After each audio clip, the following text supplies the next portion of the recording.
Senso ka na. Ang dami mo nang natutulungan tao ah. Marami ka ng mga charity na nagawa. Siyempre, ganun talaga. Dapat i-share mo yung blessing mo. Baka naman pwedeng makaambon dyan sa biyaya mo. Naman di tayo friend yan eh. Meron naman tayong pinagsamahan, di ba? Konting tulong naman dyan. Aambunan ko kayo?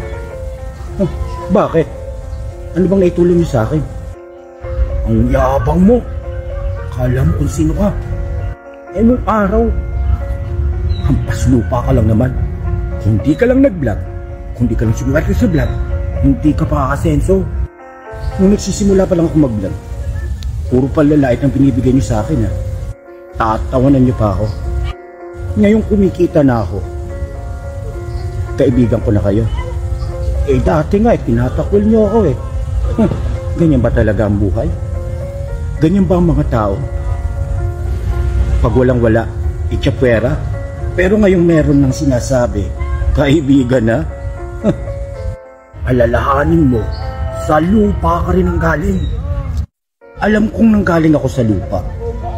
Dati akong hampas lupa. Kaya nga tumutulong ako sa mga mahirap eh.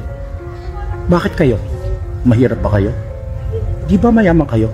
Kaya hindi kayo dapat tulungan. Tutulungan ko lang ang mga karapat dapat tulungan. Hindi kayo.